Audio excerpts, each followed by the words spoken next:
சொல்லுவாங்க பழமொழி, அத்தைக்கு மீசை முளைத்தால்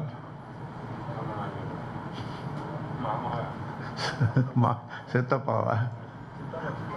ஐயா, ஏற்கனவே வந்து நீங்க தலைவர் பதவி செயல் தலைவராக மாற்றி அமைக்கும்போது ஏற்கவில்லை, இப்போ நீங்க நீக்கிருக்கீங்க. செயல் தலைவர் பதவியை ஏற்றுக்கல அவர், இப்போ நீக்கிக்கிறீங்க, அதை ஏற்றுக்கு வரேன்னு. இல்லை, தலைவர் பதவியை நீக்கிட்டீங்க, ஆனால் அவர் தலைவர் பதவியை நான் எடுத்துக்கினேன்.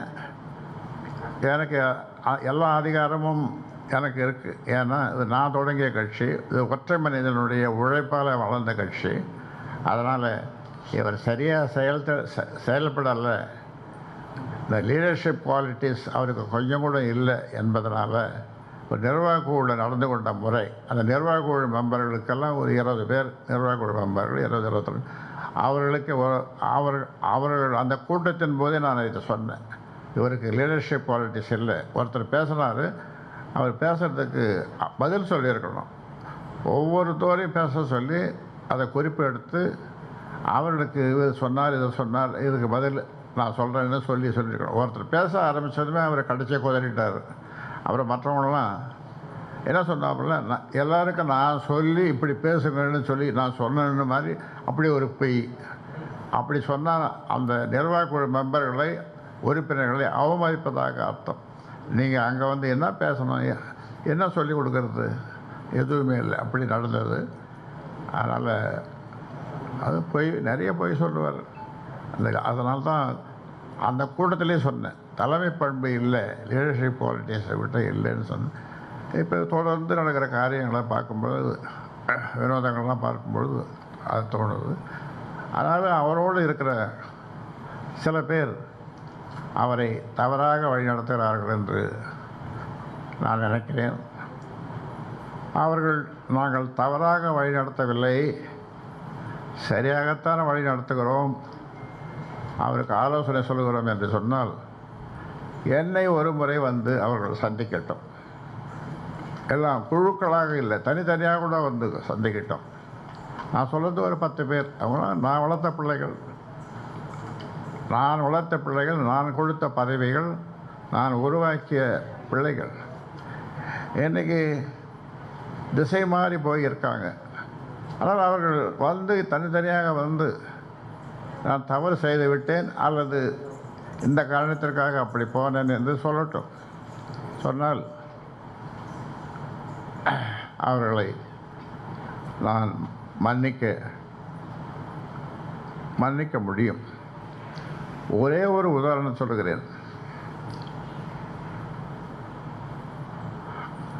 அவர் ஒரு டாக்டர். அவர் ஒரு நாள் இங்கே வந்தார், ஒரு கடிதம் எடுத்துக்கொண்டு. அந்த கடிதம் சேலத்திலிருந்து ஒரு டாக்டரிடம் இருந்து, என்னுடைய நண்பர் அவர். அந்த கடிதம் எடுத்து வந்து, இந்த பையன் நல்ல பையன், இவருக்கு நீங்கள் எம்பி சீட்டு கொடுக்கலாம் அப்படின்னார். அதை வாங்கி பார்த்துட்டு அவருக்கு எம்பி சீட்டு கொடுத்துட்டேன். வேறு எந்த விசாரணையும் அவர் நான் பண்ணவே இல்லை. எந்த விசாரணையும் பண்ணாமல் அவருக்கு எம்பி சீட்டு கொடுத்துட்டேன்.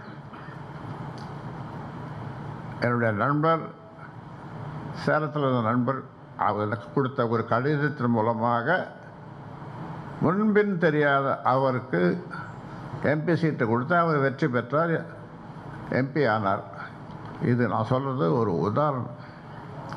அதே மாதிரி இன்னொருவர் நல்ல ஒரு சின்ன சிறு வயதில் என்கிட்ட வந்தார்.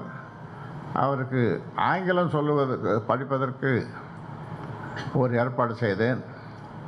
அப்புறம் அவருக்கு பசுமை தாயகம் என்ற ஒரு அமைப்பை உருவாக்கி அதனுடைய தலைவராக அவரை நியமித்து உலக நாடுகள், பல நாடுகளுக்கு போகக்கூடிய ஒரு வாய்ப்பை அவருக்கு ஏற்படுத்தி கொடுத்தேன்.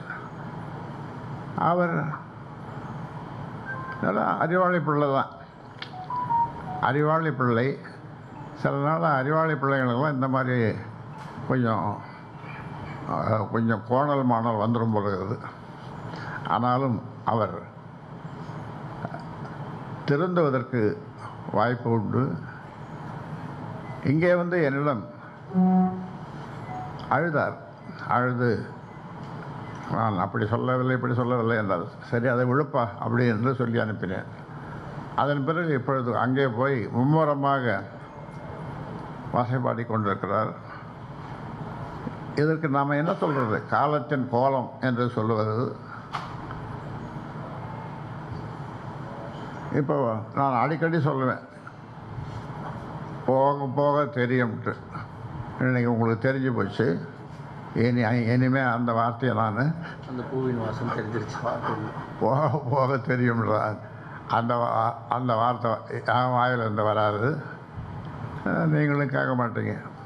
வேறு எதாவது கேள்வி இருக்கா? பெயரையோ புகைப்படமோ பயன்படுத்தக்கூடாது ஏற்கனவே நீங்கள் சொல்லியிருந்தீங்க. ஆனாலும் தொடர்ந்து உங்கள் பெயரை சொல்லப்பட்டு பயன்படுத்தி அரசியல் பண்ணிட்டு வராங்க. இப்போ அடிப்படை உறுப்பினர் பொறுப்பிலிருந்து நீக்கிட்டீங்க. இதுக்கப்புறமும் உங்கள் பெயர் புகைப்படம் பயன்படுத்தினால் என்ன நடவடிக்கை இருக்கோ அந்த கட்ட நடவடிக்கை பொறுத்திருந்து பார்ப்போம். இல்லை பொறுத்திருந்து என்ன நடக்கிறதுன்னு பார்ப்போம். இப்போ நாம் இன்றைக்கி தானே நடவடிக்கை எடுத்துருக்குறோம். பொறுத்திருந்து பார்ப்போம். உங்கள் பெயரும் புகைப்படமும் போடக்கூடாது. என்னுடைய நல்ல யோசனை என்னென்னா, ஒரு தனி கட்சி ஆரம்பிக்கிறது தான். அதில் உங்கள் படத்தை போட்டுக்கலாமா? அது எப்படி போட முடியும்? அது எப்படி போட முடியும்? இது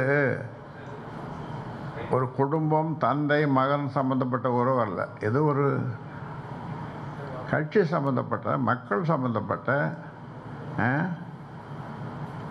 ஒரு பிரச்சனை. கட்சி என்பது ஒரு சாதாரணமான ஒன்று அல்ல. கட்சியை யார் வேணாலும் ஆரம்பிக்கலாம் போகலான்றது அது வேறு விஷயம்.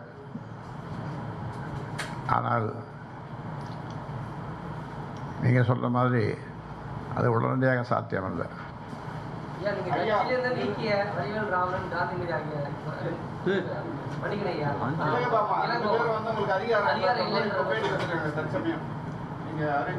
இதுக்கெல்லாம் நான் பதில் சொல்ல வேண்டியதில்லை. மகளை முன்னிறுத்துவதற்காக மகனை புறக்கணிக்கிறீர்களா? மகளை முன்னிறுத்துவதற்காக மகனை புறக்கணிக்கிறீங்களா? அதெல்லாம் ஒன்றும் கிடையாது. அந்த மாதிரி எண்ணமும் கிடையாது.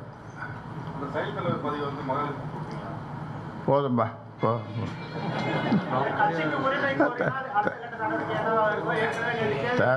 நீங்கள் கேட்குற கேள்விகள் தேவையில்லை.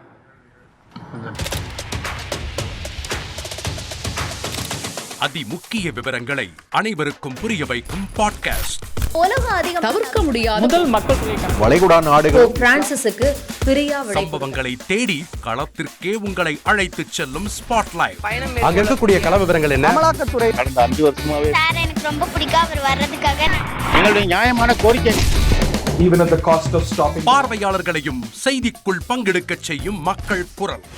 50 ரூபாய் எங்களுக்கு தண்ணிக்கு ஒரு தீர்வே இல்லைங்க. 10 வருஷமா எங்களுக்கு சரியான ஒரு விடிவு கிடைக்கவில்லை. 60,000 ஏக்கருக்கு தான் கேட்கிறோம். பிச்சை கேட்கறாங்க. புத்தம் புதிதாக வித்தியாசமாக ஹெலிகாப்டர்களின் உதவி என்ன படிக்கலான்றதுல பேரண்ட்ஸும் என்கரேஜ் பண்ணணும், ஸ்டூடெண்ட்ஸும் தேர்வு செஞ்சு. எனக்கும் சீமானனுக்கும் பெரிய வித்தியாசம் இல்லைங்க. ஒரு பாயிண்டா சொல்லணும். உங்களுக்கான தலைவர்களை பொழுதுபோக்கு தளத்தில் தேடாதீர்கள், போராட்ட களத்தில் தேடுங்கள். அனைத்தும் உங்களுக்காக. எப்போதும் இணைந்திருங்கள் தந்தி டிவியுடன்.